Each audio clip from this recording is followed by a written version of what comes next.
तो दोस्तों आज हम फिर से आपके लिए लेकर आए हैं देश दुनिया की सभी ताजा बड़ी खबरें। फटाफट एक एक कर विस्तार से आज आपको बताएंगे, तो वीडियो को अंत तक जरूर देखें। दोस्तों वीडियो बनाने में हमें काफी मेहनत लगी है, तो वीडियो को दिल से लाइक कर दें। दोस्तों पहली खबर में आपको बता दें कि हिजाब पहनने के समर्थन में उतरा ईरान, इंग्लैंड को दिया तगड़ा झटका। हिजाब ना पहनने पर इंग्लैंड से अपने एम्बेसडर को बुलाया वापस, पद से भी हटाया। वहीं आपको बताएंगे दोस्तों की ओम प्रकाश राजभर ने सीएम योगी पर कसा तंज, बोले 10 मार्च को भाजपा की विदाई तय, गाना बजेगा चल सन्यासी मंदिर में और योगी पहुंचेंगे गोरखपुर मठ। वहीं आपको बताएंगे दोस्तों कि रूस ने फेसबुक पर लगाया पूर्ण रूप से प्रतिबंध। फेसबुक बोला हम सेवा बहाल करने के लिए जाएंगे इंटरनेशनल कोर्ट। वहीं आपको बताएंगे दोस्तों कि रूस के राष्ट्रपति से सऊदी अरब प्रिंस मोहम्मद बिन सलमान ने की बात, बोले यूक्रेन पर मध्यस्थता करने के लिए तैयार है पुतिन। वहीं आपको बताएंगे दोस्तों कि राहुल गांधी ने मायावती पर बोला हमला, कहा बीएसपी का अस्तित्व हो गया है खत्म, अब बीएसपी है बीजेपी की वी टीम। वहीं आपको बताएंगे दोस्तों कि तबलीगी जमात के निजामुद्दीन मरकज को खोलने के खिलाफ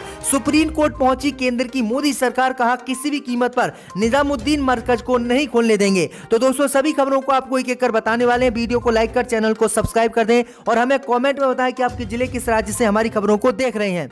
इसी बीच में तो दोस्तों अगली खबर की ओर, तो हिजाब पहनने के समर्थन में उतरा ईरान, इंग्लैंड को दिया तगड़ा झटका, अपने एम्बेसडर को देश बुलाया वापस। जी दोस्तों आपको बता दें ये बड़ी खबर सामने निकल कर आई दोस्तों कि हिजाब पहनने के समर्थन में ईरान खुलकर उतर आया है और हिजाब को लेकर ईरान ने सख्ती दिखाते हुए इंग्लैंड को तगड़ा झटका देकर इंग्लैंड से अपने एम्बेसडर को वापस बुला लिया है, जिसके बाद पूरी दुनिया में ईरान की चर्चा हो रही है। दरअसल आपको बता दें कि इंग्लैंड में ईरान के एम्बेसडर मोहसिन को ईरान ने मुल्क वापस बुला लिया है। हिजाब विवाद को लेकर उन्हें उनके पद से भी ईरान ने हटा दिया है। दरअसल आपको बता दें कि ईरानी एम्बेसी का एक वीडियो वायरल हुआ था, उसमें कुछ महिलाओं को बिना हिजाब के घूमते हुए देखा गया था।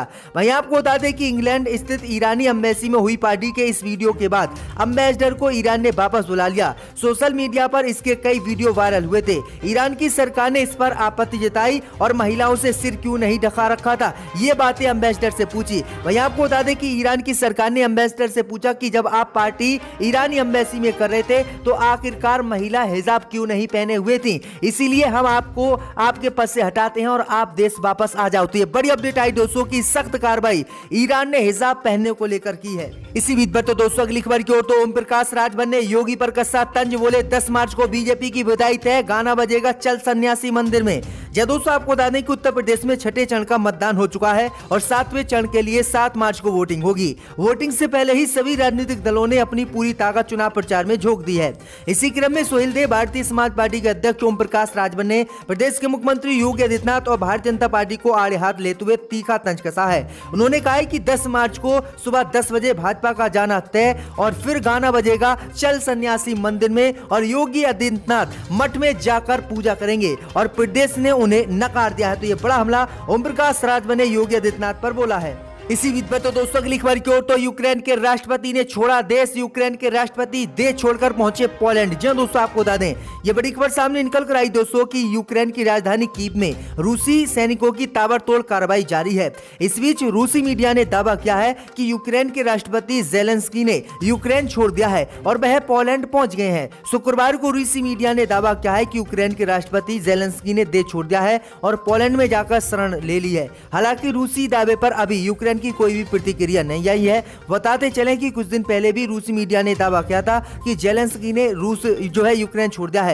तब जेलेंस्की ने इन दावों को खारिज करके एक वीडियो जारी किया था और कहा था कि वे आखिरी तक देश नहीं छोड़ेंगे। दरअसल आपको बता दें कि ऐसा ही अफगानिस्तान में हुआ था। अफगानिस्तान में भी जब तालिबान ने कब्जा किया था तो अफगानिस्तान के राष्ट्रपति भी जो है देश छोड़कर यूएई भाग गए थे। इसी बीच में तो दोस्तों अगली खबर की ओर, तो तबलीगी जमात के निजामुद्दीन मरकज के खोलने के विरोध में उतरी मोदी सरकार, पहुंची दिल्ली हाई कोर्ट। जी दोस्तों आपको बता दें कि केंद्र की मोदी सरकार ने राष्ट्रीय राजधानी के निजामुद्दीन इलाके में स्थित तबलीगी जमात के मरकज को पूरी तरह से खोले जाने का शुक्रवार को दिल्ली हाई कोर्ट में विरोध किया है, लेकिन कहा है कि आगामी धार्मिक अवसरों के मद्देनजर चंद लोगों को वहां जाने की इजाजत दी जा सकती है। दरअसल आपको बता दें कि मार्च 2020 में कोविड-19 के बीच मरकज में जमात ने धार्मिक समागमन का आयोजन किया था और इसके बाद से ये बंद है। दरअसल आपको बता दें कि मरकज एक मस्जिद में स्थित है जिसे बंगले वाली मस्जिद कहा जाता है और इलाके के साथ ही कई लोग यहाँ पर पढ़ने भी आते हैं, नमाज पढ़ने भी आते हैं। और वहीं आपको बता दें कि इस क्षेत्र के मुसलमानों ने तबलीगी जमात के मरकज को जो है खोलने की मांग की थी, निजामुद्दीन मरकज को खोलने की मांग की थी, क्योंकि 2020 से ही अभी तक ये बंद है और कोरोना वायरस भी खत्म हो गया, लेकिन मोदी सरकार अभी भी इसे नहीं खोलने दे रही है। मोदी सरकार ने इसका विरोध किया है। इसी बीच पर तो दोस्तों अगली खबर की ओर, तो रूस ने फेसबुक पर लगाया पूर्ण रूप से प्रतिबंध। फेसबुक बोला हम सेवा बहाल करने के लिए सब कुछ करेंगे। जब दोस्तों आपको बता दें कि रूस और यूक्रेन के बीच जारी जंग को लेकर पुतिन की दुनिया भर में आलोचना हो रही है। पुतिन के खिलाफ उनके देश में प्रदर्शन हो रहे हैं। वहीं रूस ने पश्चिमी देशों पर उनके खिलाफ प्रोपेगेंडा चलाने का आरोप लगाया है। इसी बीच शुक्रवार देर रात रूस ने फेसबुक को देश में पूरी तरह से बैन कर दिया है।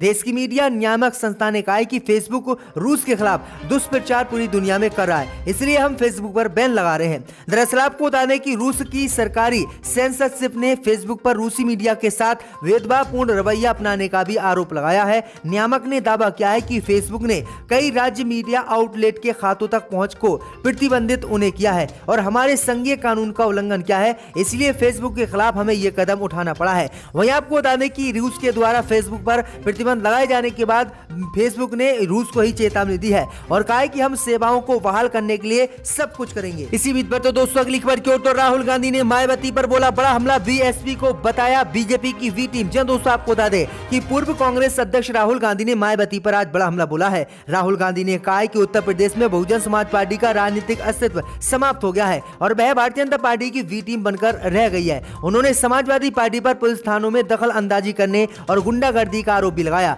राहुल ने कांग्रेस महासचिव प्रियंका गांधी वाड्रा के साथ शुक्रवार को पिंडरा विधानसभा क्षेत्र में एक जनसभा को संबोधित किया। इस दौरान उन्होंने प्रधानमंत्री मोदी पर भी हमला बोला। उन्होंने कहा कि मोदी कहते हैं कि डबल इंजन की सरकार में उत्तर प्रदेश में विकास हुआ है, लेकिन डबल इंजन की सरकार में अंबानी और अडानी का डबल विकास हुआ है। उन्होंने भाजपा पर हमला बोलते हुए कहा है कि हिंदू धर्म से भाजपा को कोई लेना देना नहीं है। भाजपा धर्म बल्कि हिंदू के आधार पर लोग को बांटती है और फिर जो है हमें परेशान करती है। तो राहुल गांधी ने यह बड़ा हमला बोला है। इसी बीच पर तो दोस्तों अगली खबर की ओर, तो रूस के राष्ट्रपति पुतिन से सऊदी अरब प्रिंस ने की बात। मोहम्मद बिन सलमान बोले यूक्रेन पर मध्यस्थता करने को तैयार है रूस। जब दोस्तों आपको बता दें कि रूस के राष्ट्रपति व्लादिमीर पुतिन ने गुरुवार को सऊदी अरब के क्राउन प्रिंस मोहम्मद बिन सलमान के साथ फोन पर बात की। पुतिन ने सऊदी से एक महत्वपूर्ण भू राजनीतिक गठबंधन का समर्थन किया है।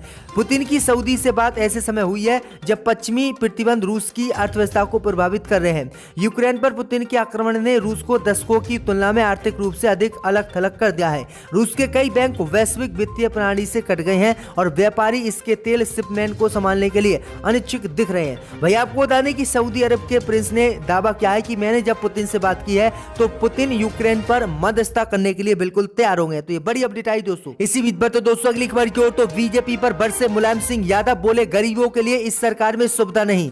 जब दोस्तों आपको बता दें कि समाजवादी पार्टी के संरक्षक एवं उत्तर प्रदेश के पूर्व मुख्यमंत्री मुलायम सिंह यादव ने जाति के आधार पर भेदभाव और गरीबों पर अत्याचार का शुक्रवार को बीजेपी पर आरोप लगाया। यादव ने जौनपुर में एक चुनावी जनसभा में कहा कि उनकी पार्टी ने हमेशा गरीबों, युवाओं, समाज के उपेक्षित वर्ग के लिए काम किया। उन्होंने आगे कहा कि देश आज बड़ी चुनौतियों का सामना कर रहा है, जिसमें जाति के आधार पर भेदभाव, अन्याय, गरीबों पर हो रहे अत्याचार शामिल हैं। मैनपुरी से लोकसभा सदस्य यादव ने जौनपुर में कहा कि गरीबों के लिए कोई विशेष सुविधा नहीं है। शिक्षित युवा बेरोजगार हैं, जबकि फसल पैदा करने वाले किसानों को उनकी उपज का पर्याप्त मूल्य नहीं मिलता है। ऐसे में सबसे बड़ी जिम्मेदारी सपा की होती है। उन्होंने कहा कि समाजवादी पार्टी ने हमेशा ही गरीबों का साथ दिया है। अगर आपने समाजवादी पार्टी की सरकार उत्तर प्रदेश में बना दी तो हम गरीबों को सुविधाएं देंगे, ये वादा मैं आज आपसे करके जा रहा हूं। इसी बीच में तो दोस्तों अगली खबर की ओर, तो याचिका में गलती होने के चलते लालू यादव की जमानत पर नहीं हो सकी सुनवाई। 11 मार्च की मिली तारीख। जय दोस्तों आपको बता दें कि राष्ट्रीय जनता दल के सुप्रीमो और बिहार के पूर्व मुख्यमंत्री लालू प्रसाद यादव को बड़ा झटका लगा है। यानी कल शुक्रवार को झारखंड हाई कोर्ट में सुनवाई होने वाली थी, लेकिन अब ये सुनवाई 11 मार्च को होगी। दरअसल आपको बता दें कि चारा घोटाले के डोरांडा कोषागार मामले में 5 साल की सजा काट रहे लालू की जमानत याचिका पर शुक्रवार को झारखंड हाई कोर्ट में सुनवाई हुई। इस दौरान जस्टिस अपरेश कुमार सिंह की अदालत ने कहा है कि याचिका में कुछ गलती है, जिन्हें दूर करें तभी आगे सुनवाई होगी। इस पर लालू यादव के वकील ने जो है सोमवार तक उन ट्रस्टियों में सुधार करने का भरोसा दिलाया है और अब मामले की अगली सुनवाई 11 मार्च को होगी। 11 मार्च को पता चलेगा लालू यादव जेल में रहेंगे या फिर जेल से बाहर आएंगे। इसी बीच पर तो दोस्तों अगली खबर की ओर, तो कांग्रेस नेता फूल सिंह बरैया का दावा, मध्य प्रदेश में अगले विधानसभा चुनाव में बीजेपी को 50 सीट से ज्यादा मिली तो खुद अपना मुंह करूंगा काला। जब दोस्तों आपको बता दें कि मध्य प्रदेश के शिवपुरी जिले के नरवर में चुनावी पारा चढ़ा हुआ है। नेतागढ़ नगर परिषद चुनाव के लिए प्रचार प्रसार के लिए नरवर पहुंच रहे हैं। बीते रोज कांग्रेस नेता फूल सिंह बैरैया प्रचार के लिए नरवर पहुंचे, जहां बैरैया ने दावा किया है कि अगले विधानसभा चुनाव में भारतीय जनता पार्टी को 50 सीटें भी नहीं मिलेंगी। अगर भाजपा को आगामी विधानसभा चुनाव में 50 से ज्यादा सीटें मिल जाएं तो वह खुद अपने हाथ से भोपाल के राजभवन के सामने अपना मुंह काला कर लेंगे। फूल सिंह बैरैया ने कहा है कि ये बात उनके द्वारा लिखित तौर पर भी भाजपा के वरिष्ठ नेताओं को दे दी गई है। तो कांग्रेस नेता ने ये बड़ी बातें कही हैं। यहाँ पर आकर अपने फाइल